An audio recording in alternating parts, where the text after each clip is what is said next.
നമസ്കാരം. ഓട്ടപ്രദർശനത്തിലേക്ക് ഏവർക്കും സ്വാഗതം. തുർക്കിക്ക് നല്ല ഒന്നാന്തരം പണി തന്നെയാണ് കിട്ടിയത്.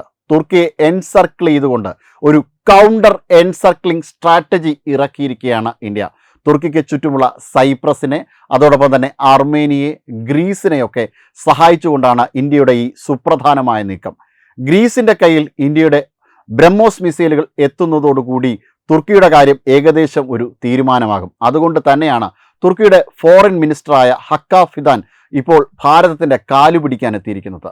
ഭാരതവുമായി തങ്ങൾക്ക് യാതൊരു തരത്തിലുള്ള അതിർത്തി പ്രശ്നവുമില്ല, അതിർത്തി തർക്കങ്ങളില്ല, ഉഭയകക്ഷി പ്രശ്നങ്ങളില്ല. എന്നിട്ടും എന്തിനാണ് ഭാരതം തങ്ങളെ ശത്രുവായി കാണുന്നത്? പാകിസ്ഥാനുമായുള്ള അടുത്ത ബന്ധം ഭാരതത്തിനെതിരെയുള്ള ശത്രുതയല്ല, തങ്ങളൊരു രാജ്യവുമായിട്ടുള്ള നിസ്സാരമായ സൗഹൃദം മാത്രമാണ് ഇത് എന്നാണ് തുർക്കി പറഞ്ഞിരിക്കുന്നത്. പക്ഷേ ഭാരതം വളരെ കൃത്യമായി തുർക്കിയെ മനസ്സിലാക്കിയിട്ടുണ്ട്.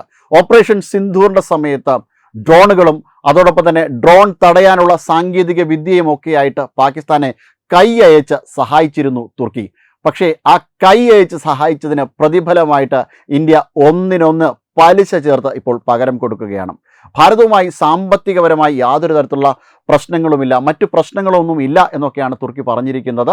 അതോടൊപ്പം തന്നെ അമേരിക്കയുമായും റഷ്യയുമായും ഒക്കെ തങ്ങൾക്ക് ചില കാര്യങ്ങൾ വിയോജിപ്പുണ്ട്. പക്ഷേ അവരുമായി ഒക്കെ സഹകരിക്കാൻ തുർക്കി തയ്യാറായിട്ടുണ്ട്. തുർക്കി സഹകരിച്ച് മുന്നോട്ട് പോവുകയാണ്. അതുപോലെ തന്നെയാണ് തങ്ങൾക്ക് ഭാരതവുമായി നല്ല ഒരു സാമ്പത്തിക ബന്ധം തുർക്കി ആഗ്രഹിക്കുന്നു, എല്ലാ മേഖലകളിലും ഒരു സഹകരണം ആഗ്രഹിക്കുന്നു എന്നൊക്കെയാണ് തുർക്കിയുടെ ഫോറിൻ മിനിസ്റ്റർ പറഞ്ഞിരിക്കുന്നത്. അക്ഷരാർത്ഥത്തിൽ തുർക്കി ഇപ്പോൾ ഭാരതത്തിൻ്റെ കാൽക്കൽ വീണിരിക്കുകയാണ്. തങ്ങളെ ഉപദ്രവിക്കല്ലേ, തങ്ങളെ ഒന്നും ചെയ്യില്ല, ഈ പാകിസ്ഥാനോടോ ഇനി സഹകരിക്കാൻ പോലും വരില്ല എന്നൊക്കെ പറഞ്ഞു വയ്ക്കുകയാണ് തുർക്കി. എന്തായാലും കശ്മീർ വിഷയത്തിൽ ഇടപെട്ടതോടുകൂടി ഇന്ത്യയുടെ കരുത്ത് എന്താണ് എന്ന് തുർക്കിക്ക് മനസ്സിലായി. തുർക്കിയുടെ അത്യാധുനികമായ, ഒരുപക്ഷെ ഫ്രാൻസ് പോലും തകർന്നടിഞ്ഞ തുർക്കിയുടെ ഏറ്റവും ആധുനികമായ ഡ്രോൺ സാങ്കേതികവിദ്യയും ഡ്രോൺ തടയാനുള്ള സാങ്കേതികവിദ്യയുമൊക്കെ ഭാരതം ഛിന്ന ഭിന്നമാക്കുകയായിരുന്നു. ഭാരതത്തിൻ്റെ അതിർത്തി താണ്ടിക്കടക്കുവാനായിട്ട് തുർക്കിയുടെ ഡ്രോണുകൾക്ക് സാധിച്ചില്ല എന്നുള്ളതാണ്. അപ്പോൾ അത്തരത്തിൽ ഭാരതത്തിൻ്റെ മികച്ച സൈനിക ശേഷി കണ്ട് അമ്പരന്നിരിക്കുകയാണ് തുർക്കി. ഭാരതത്തിൻ്റെ ബ്രഹ്മോസ് മിസൈൽ ഗ്രീസിലെത്തുന്നതോടുകൂടി തുർക്കിയുടെ കാര്യത്തിൽ ഏകദേശം തീരുമാനമാകുമെന്ന് ഉറപ്പായി. ഇനി അടുത്ത് അഗ്നി 6 ഭാരതം പരീക്ഷിക്കുകയാണ്. തുർക്കിയെ സംബന്ധിച്ചിടത്തോളം അത് ചങ്കിടിപ്പ് കൂട്ടുന്ന ഒരു ഐറ്റം തന്നെയാണ്.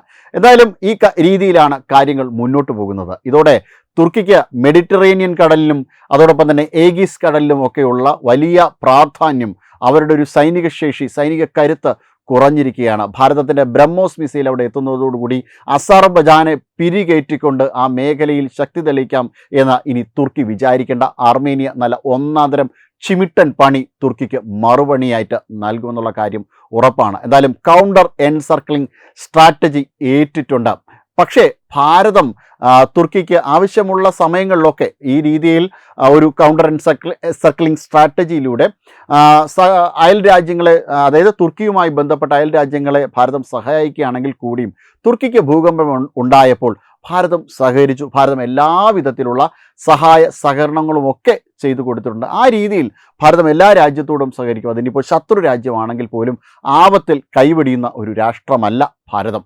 എന്നാൽ മിഡിൽ ഈസ്റ്റ് എക്കണോമിക് കോറിഡോറിൽ ചില നീരസങ്ങൾ തുർക്കി പ്രകടിപ്പിച്ചപ്പോൾ ഭാരതം അത് കാര്യമാക്കാത്ത രീതിയിൽ മുന്നോട്ട് പോകേണ്ടായി. കാരണം ഭാരതത്തിൻ്റെ സുരക്ഷയും ഭാരതത്തിൻ്റെതായ അഭിവൃദ്ധിയുമാണ് ഏറ്റവും പ്രധാനമായിട്ടുള്ള കാര്യം. എന്തായാലും തുർക്കി ചില കാര്യങ്ങളിലൊക്കെ ഭാരതത്തെ സഹായിച്ചിട്ടുണ്ട്, തിരിച്ചും സഹായിച്ചിട്ടുണ്ട്. അതായത് UN-ൽ ഭാരതത്തിൻ്റെ സ്ഥിരാംഗത്വത്തിന് വേണ്ടിയിട്ട് വാദിച്ച ഒരു രാജ്യം തുർക്കിയാണ്. അത്തരത്തിൽ ഭാരതവുമായിട്ടൊക്കെ നല്ല സഹകരണം തുർക്കിക്ക് ഉണ്ടായിട്ടുണ്ട്. പക്ഷേ പാകിസ്ഥാനുമായി ബന്ധപ്പെടുമ്പോൾ അവരുടെ ഒരു ഉമ്മത്തിൻ്റെയൊക്കെ ഭാഗമായിട്ട് പാകിസ്ഥാനെ സഹായിക്കുവാൻ വേണ്ടി അരയും തലയും മുറുക്കി ഇറങ്ങി തുർക്കി. പക്ഷേ അത് 8ൻ്റെ പണി തന്നെയാണ് ഇപ്പോൾ തുർക്കിക്ക് നൽകിയിട്ടുള്ളത്. എന്തായാലും ഭാരതത്തിൻ്റെ ഏറ്റവും ശക്തമായിട്ടുള്ള ആയുധ സംവിധാനങ്ങൾ അർമേനിയയുടെ അടുത്തെത്തിയത് തുർക്കിയെ സംബന്ധിച്ചിടത്തോളം ഒരു വലിയ വെല്ലുവിളി തന്നെയാണ്. ഭാരതം സൈപ്രസിനും അർമേനിയയ്ക്കും ഭാരതത്തിൻ്റെ Akash air defence system, Pinaka multi rocket launchers, അങ്ങനെ പലതരത്തിലുള്ള ഭാരതത്തിൻ്റെ അത്യാധുനിക ആയുധങ്ങൾ സപ്ലൈ ചെയ്യുകയാണ്. ഇതെല്ലാം കണ്ട് ഞെട്ടിയിരിക്കുകയാണ് തുർക്കി. എന്തായാലും ഭാരതത്തിൻ്റെ ബ്രഹ്മോസ് കൂടി സൈപ്രസിലെത്തുകയാണെങ്കിൽ തുർക്കിയുടെ കാര്യത്തിൽ ഏകദേശം തീരുമാനമാകും. പിന്നെ ആ മെഡിറ്ററേനിയൻ കടലിടുക്കിൽ അല്ലെങ്കിൽ മെഡിറ്ററേനിയൻ കടൽ തീരത്ത് തുർക്കി ഒന്ന് തല പൊക്കിയാൽ തീർച്ചയായിട്ടും തുർക്കിയുടെ തല പോകും എന്നുള്ള കാര്യം ഉറപ്പാണ്.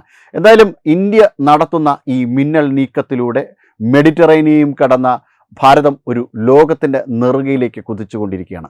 ഇപ്പോൾ തന്നെ ഭാരതത്തിൻ്റെ സൈനിക സംവിധാനം, ഭാരതത്തിൻ്റെ കയറ്റുമതി, സൈനിക ഉപകരണങ്ങളുടെ, ആയുധങ്ങളുടെ കയറ്റുമതിയുടെ രംഗത്ത് 2.5 ബില്യണിലേക്ക് ഭാരതം എത്തിയിരിക്കുകയാണ്.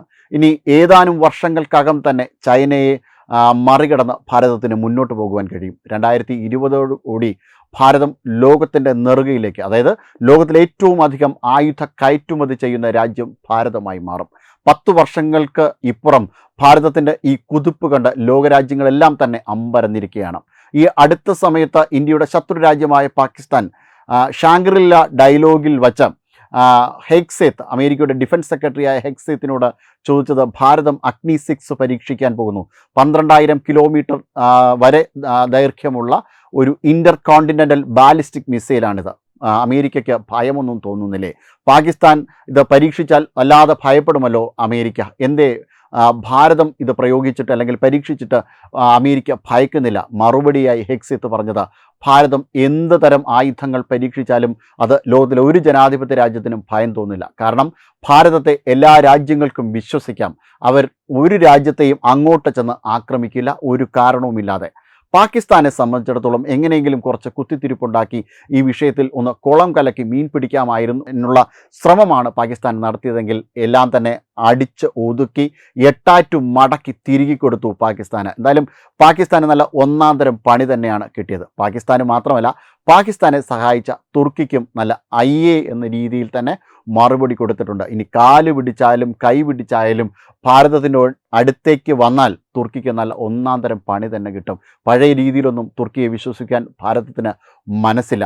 കാരണം ഇപ്പോൾ തുർക്കി നടത്തുന്ന നീക്കങ്ങളെല്ലാം തന്നെ അത്യധികം സംശയാസ്പദമായ രീതിയിൽ തന്നെയാണ്. ഭാരതത്തിനെതിരെ നടത്തുന്ന എല്ലാത്തരം നീക്കങ്ങളും ഭാരതത്തിൻ്റെ വടക്കുകിഴക്കൻ സംസ്ഥാനങ്ങളെ ബംഗ്ലാദേശിൻ്റെ ഭാഗമാക്കിക്കൊണ്ടുള്ള ഗ്രേറ്റർ ബംഗ്ലാദേശ് എന്ന ഭൂപടം വരയ്ക്കുവാൻ വേണ്ടിയിട്ട് ബംഗ്ലാദേശിനെ സഹായിച്ചതും ബംഗ്ലാദേശ് വഴി ഇത്തരത്തിൽ ഭാരതത്തിൻ്റെ ചിക്കൻ നെക്ക് കോറിഡോറിനെ വിഭജിച്ച് ബംഗ്ലാദേശിൻ്റെ ഭാഗമാക്കുകയോ അല്ലെങ്കിൽ ചൈനയുടെ ഭാഗമാക്കുവാൻ വേണ്ടിയിട്ടുള്ള നിർണായക നീക്കങ്ങൾക്കെല്ലാം പിന്നിൽ തുർക്കിയുടെ കരങ്ങളുമുണ്ടായിരുന്നു. ചൈനയും തുർക്കിയും പാകിസ്ഥാനും ബംഗ്ലാദേശും ചേരുന്ന ഒരു അച്ചുതണ്ടായിരുന്നു ഭാരതത്തെ അന്ന് നേരിട്ടതെങ്കിൽ ഭാരതം തിരിച്ചടിച്ചു.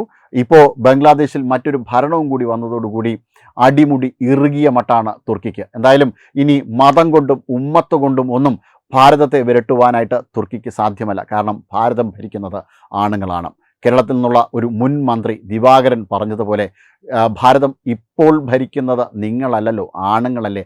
ആണുങ്ങൾ ഭരിക്കുന്നിടത്ത് നിങ്ങൾക്ക് ഒരു കാര്യവുമില്ല എന്ന് ദിവാകരൻ പറഞ്ഞതുപോലെ ലോകത്തെ ഇന്ന് ഭരിക്കുന്നത്, ഭാരതത്തിലൂടെ ലോകത്തെ ഇന്ന് ഭരിക്കുന്നത് ആണുങ്ങളാണ്. തീർച്ചയായും തുർക്കിയുടെ ഈ നീക്കങ്ങൾക്കൊക്കെ തന്നെ നല്ല കനത്ത തിരിച്ചടി തന്നെയാണ് ഭാരതം നൽകിയിട്ടുള്ളത്. പാകിസ്ഥാൻ അല്ല, തുർക്കി അല്ല, ഇനി ഏതൊരു രാജ്യമാണെങ്കിലും ഈ ഉമ്മത്തും കൊണ്ട് ഭാരതത്തിൻ്റെ അടുത്തേക്ക് വന്നാൽ ഭാരതത്തിൻ്റെ സൈനിക സംവിധാനങ്ങളൊന്നും തന്നെ മാങ്ങ പറിക്കുവാൻ വേണ്ടി വച്ചിരിക്കുന്നതല്ല, അതെല്ലാം തന്നെ എടുത്ത് പ്രയോഗിക്കാൻ തന്നെയാണ്.